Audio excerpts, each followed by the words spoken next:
Hello, everybody. Today we're back with drawing, and first of all, we're back with our book Obsessive Love.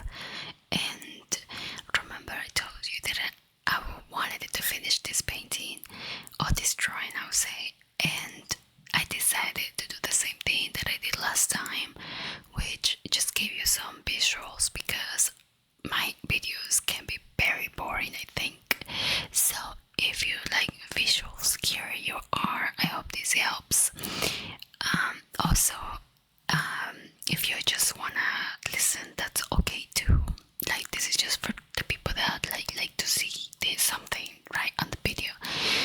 So today we're gonna continue with our book, and so let me talk to you a little bit about this painting. So first of all, this drawing. I'm sorry.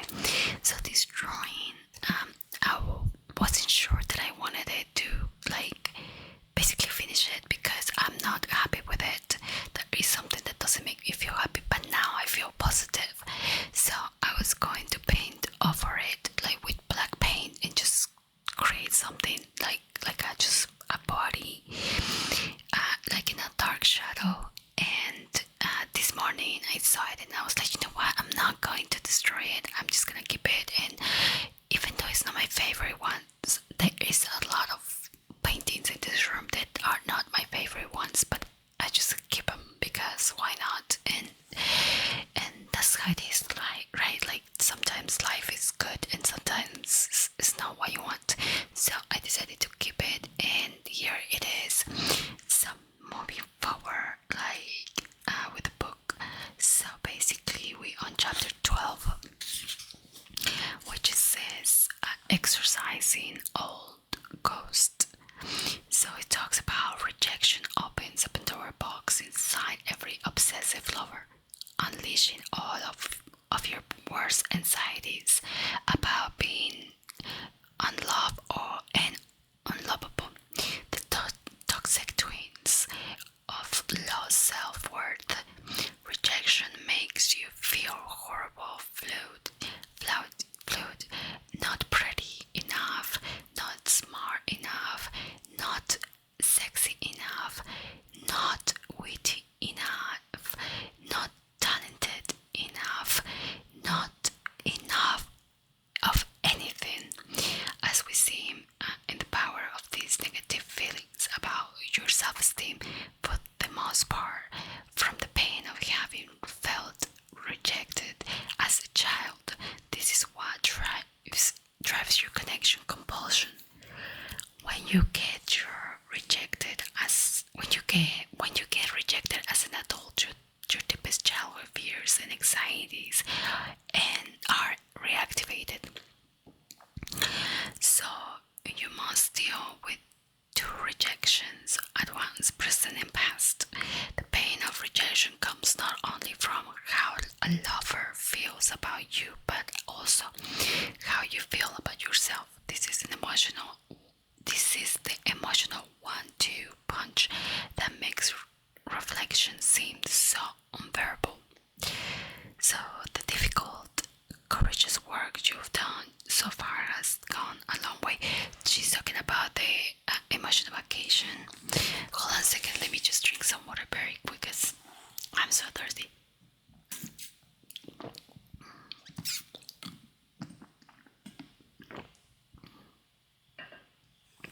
Okay. So she's talking about the emotion vacation. So that's the work that she's talking about. But also she talks about confronting childhood rejection. This is what I was telling you about this client or patient of hers that she didn't want to accept that she was being rejected as a child because that hurt her too much. And in reality, her parents were actually rejecting her, not because not on purpose, but they were doing it because the brother was had a heavy problem with drugs and stuff. So basically, it says, I'm just gonna read you the beginning and the end. So it will come not as a surprise to those of you who read any of my other books, then I am going to take you back into your childhood to deal with relationship problems that have been plaguing you as an adult. Make sure that you have a friend or relative, perhaps your anchor, who can be there to offer you support if you still find yourself thrown off balance by the intensity of your feelings. I urge you to seek the support and the guidance that a trained therapist can provide. What if I had a good parents? That's another. So someone asked her, right? And she said, I know that some of you will insist that your parents were generally loving and never rejected as a child. Okay, so I remember this. So basically, a lot of you guys might think that your parents were always loving and all of that, right? Because probably they always, or mostly they were like that. What happens in these cases is like from what I read, okay? Sorry about that. And actually, from like my personal like experience, being the youngest child, you feel like, and then having two more siblings, right, older than me, you always feel like you're being neglected, okay? But my older sister also feels the same. But my sister in the middle, she also felt the same way. Why? Because rejection or feel neglected comes in different ways. For example, I know someone that the mom, she wanted to come and hug the mom, and the mom was, I guess she was distracted, and she put her on the side, so she felt like she rejected her, and she lived her whole life with that thought of, my mom doesn't love me, right? Which it wasn't true. It just happened in a way that obviously, like, it wasn't the best. There was no talking, like no explanation of why the mom put her on the side, so she felt rejected. She never wanted to talk to her again. Like, it was horrible. Like, I saw it, like, I was just shocked when I found out that that was her rejection feeling. And hold on just a moment. Okay, I know another person that her parents, they were just so into their own lives that they rejected for real. Like, okay, that's like understandable. And then my experience is like, my mom she was always worried about my older sister, like direction and what she wants doing in her life. So she never paid attention to me, and that's how I feel. My sister in the middle, she felt that she just felt like my mom was like with me, and my older sister is almost the same case. But the thing is that we all feel rejected at some point in our lives, and it probably gonna be for the smallest things. But because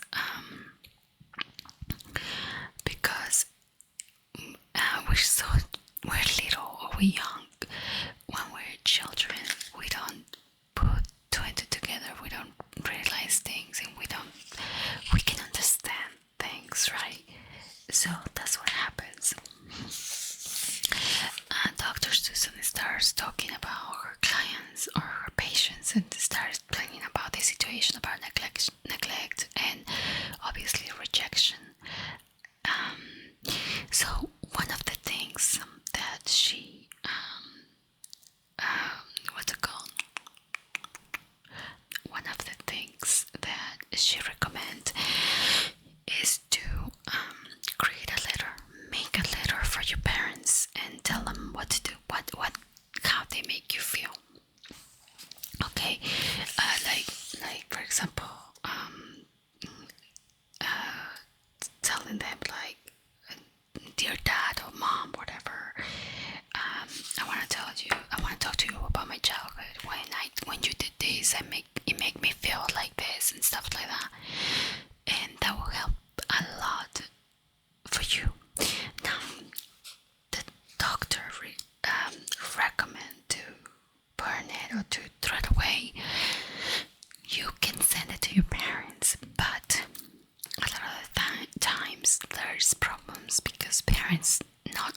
always want to hear the truth and what they did that make you feel some type of way.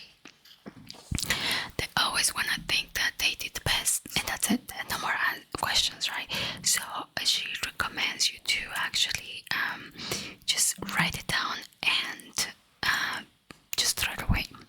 And that's just a little bit of a relief, because you're putting it out there. You're not keeping it inside you.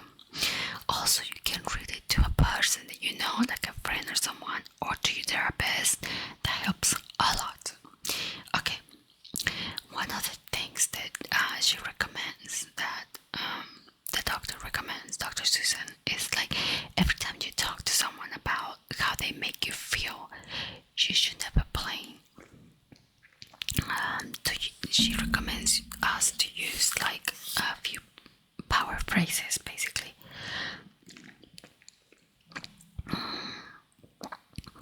Sorry about that. I don't know why my throat is getting super dry. Anyway, so she recommends you to say when you felt, for example, if your parents left you, you can say, when you left me, it made me feel dot dot dot, right? Or when you neglected me, it made me feel dot dot dot. Or when you put me down all the time, it made me feel blah blah blah. Or when you hit me, it made me feel da da da. When you had to take care of you and your parent. Okay, when I had to take care of you and be your parent, it made me feel, So basically, always, when you did this, it made me feel, because you're not telling them it's because of you that I feel like this. No, it's just telling them what they did and how it makes you feel. So it talks about like a letter that one of her patients wrote to his dad. That's a really good story. He actually read the letter and he felt so much better, and basically like he felt like he was free after that. So also, if you she talks about, so basically this chapter 2 talks about that, and talks about keeping up a childhood struggle. Like I see what she has to say. As you do these exercises, you will feel a new sense of strength and purpose. You will feel yourself slowly resting from your unconscious, the power to control your own life. But before you can really free yourself from the chains of obsession, you got to keep up once and for all the childhood struggle to change your rejecting parent. After writing her a letter to her father. Oh, okay. She's talking about this client that she wrote a letter to her dad, and after that she felt like that childhood part of like feeling neglected, it just went away, and basically that. So that's okay, so hold on a second. So the next one is childhood rejection and personal responsibility. So you are not accountable for any form of rejection that you experience as a child. I can emphasize this strongly or often enough. You are in no way responsible for any form of rejection that you experience as a child. This is basically truth that can have an enormous impact on how you feel about yourself and on the way you treat yourself and others. But now that you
pattern to make up for whatever rejection you experience from your real parent.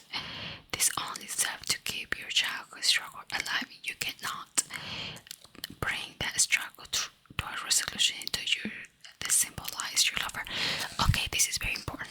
So basically, if you and sometimes a lot of people take actually all the time, people, when you haven't actually work these things out, you tend to find the person that looks like your dad or your mom, for example, in terms of like their personalities. Why? Because that helps you. Like, it's like because you haven't worked out your problem with what's it called, with feeling rejected. So you tend to get together with that person that makes you feel rejected also, right? So now you not only feel rejected by your parents but also by that partner, because now that you continue with that, so the moment you realize these things, that's in the moment you say enough, and then that's the moment you start getting different type of people into your life. Otherwise you can always find a person like that in a form of your parents. Like if you have a girlfriend that screams and all of that, and your mother was like that or your dad was like that, it's because you have a thing, a trauma with them. So so you tend to find the same person in your partner. Let me drink some water, please.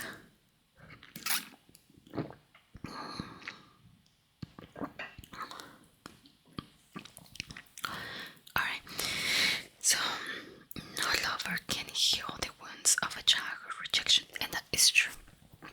So you and only you have the ability to the ability, the motivation, and the responsibility to accomplish that task. The emotional pain of childhood rejection won't go away overnight. It took a long time to form, and it will take time to dismantle. But if you make these exercises on an ongoing part of life, you will continue to diminish the power that childhood rejection has over you and over your behavior in love relationships. You are no longer a helpless child. You are an adult with not only the responsibilities but the power to deal with the ghost from your past. So one thing that I learned in life is that knowledge and basically awareness is everything. Once you have awareness, that's it, you're done. You can do it, and there is no way that you cannot. Once you have the awareness, it's up to you if you want to continue like that or change your life. Alright, so chapter 13 is keeping your balance. You've done a lot of work, blah blah blah. So there's just one thing left to reinforce these changes to make sure they don't slip away in the future relationships, or in your remote current relationship. Whether you're in or looking for a relationship, some form of relationship, whether you're in or looking for a relationship, some form of relationship, even if only momentary, is virtually inevitable. This is not as tragic as it sounds.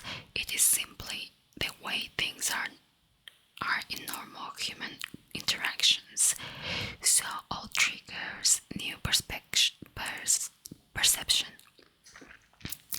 As an adult, as an obsessive lover, you were often obviously to the damage. Okay, sorry about that.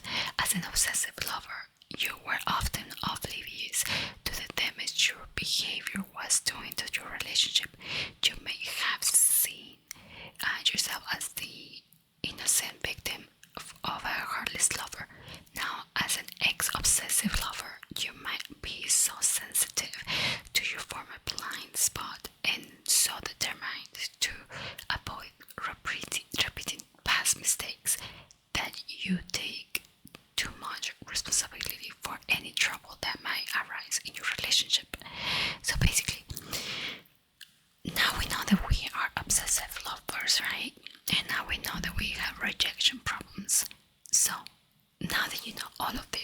obviously, if you find out that you have other things, now that you know all of that, this is your responsibility to not commit these mistakes ever again. Obviously, you're gonna slip once in a while, but get back on track and don't fall for it. And so that's very much what she was talking about in that chapter. Okay, so like I say, it's gonna all triggers new responses. So you might have new trigger like jealousy, for example, but it's how you react. You can talk to yourself and be like, okay, why am I feeling this? And that's when you go back to your questions that she gives you, and that's when you need to explore with yourself what's happening, and then calm your system down, and then you can talk. So dignity destroyers in the okay, this is about a patient. Okay, so dignity preservers. One of the ways I help people learn new responses to rejection is to simulate their worst case scenario in a non-trained setting. Before I took Margaret, this patient, through this exercise, I demonstrate for her by asking each member of the group to say something rejecting to me, as if we were ending a relationship. Margaret's group was made up of men and women who were trying to overcome obsessive patterns. Since rejection was an issue for all of them, they had no trouble coming up with rejecting statements that had served as triggers for their own obsession, as they should. I then showed Margaret how she might respond to these triggers with new responses. I call this kind of responses dignity preservers. So all trigger, I don't even want to see you again. The new response could be, it hurts to hear you say that, but I respect your decision. So basically just accept it. If the person says, I'm sorry, I just can't be here anymore, say, okay, I'm sorry, I feel very sad about it, but if that's what you want, that's what you want. You can do anything about it. Remember, you can never keep someone under their will. So if they don't want to be with you, they're not gonna want to be with you. It's never gonna be something that it's never gonna be like how can I say it? Not everybody's gonna like you, and you're not gonna like everybody. So respect is about respect their opinions and their choices. So confronting double messages. Another way to avoid triggering obsessive behavior is to learn how to clarity any double messages that occur or future lover might give you. So you clinch. Okay, as we've seen, double messages can really throw you off the balance. You cling the. Okay, so the easiest way to cut through the fog is to refuse to be confused.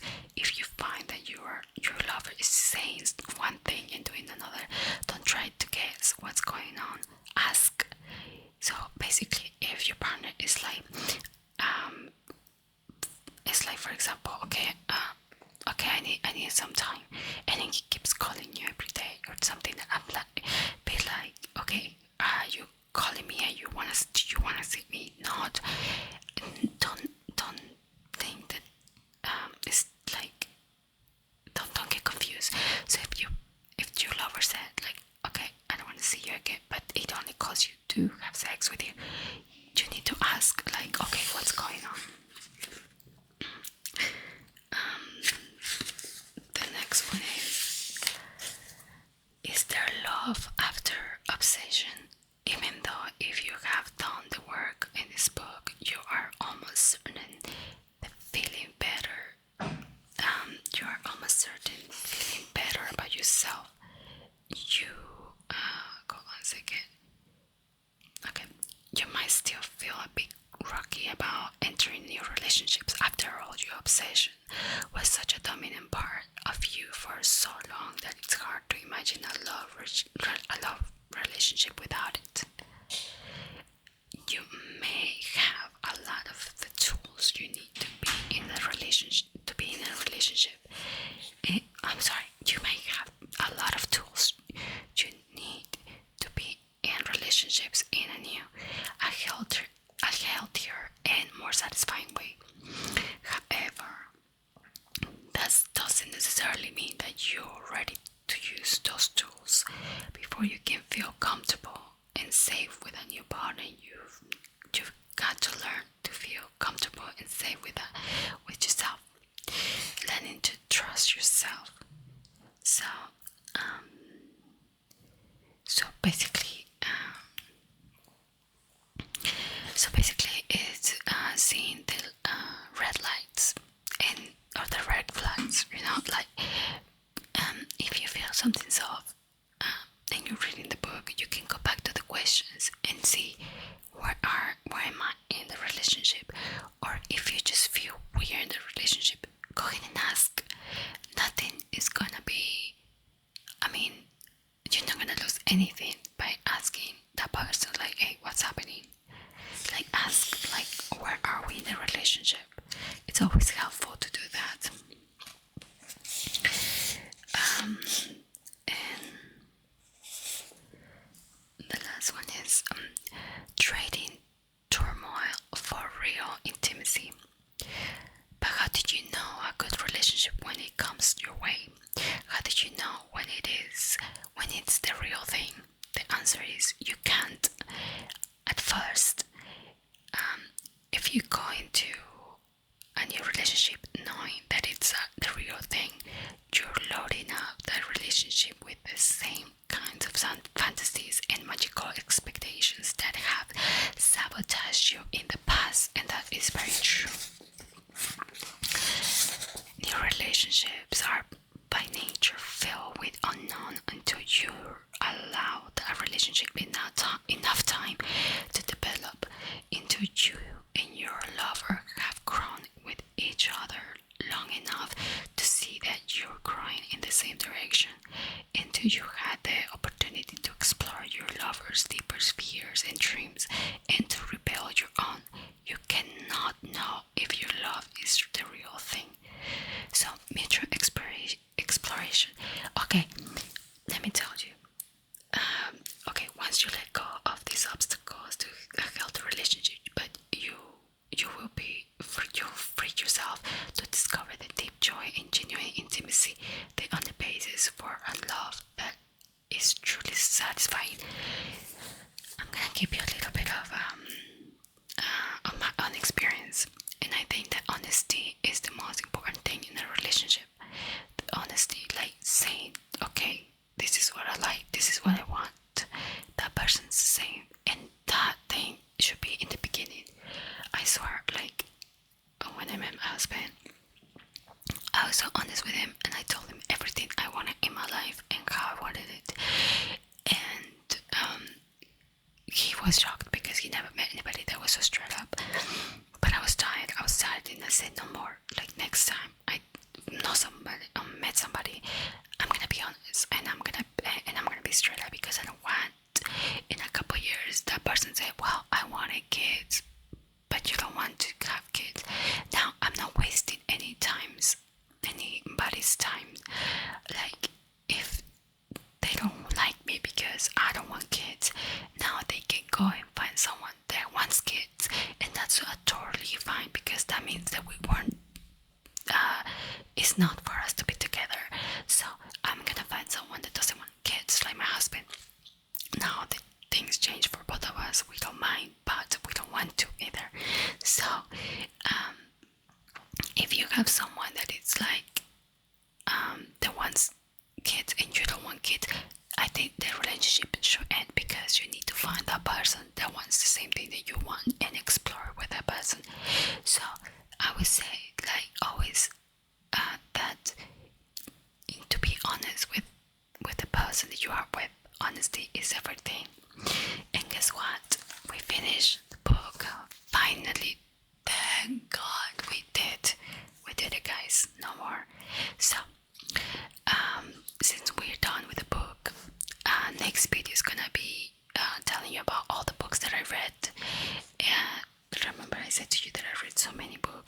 here, so I'm gonna go over with you and just tell you basically like which ones I recommend you, which ones I don't, and basically just giving you a little bit of background about them, so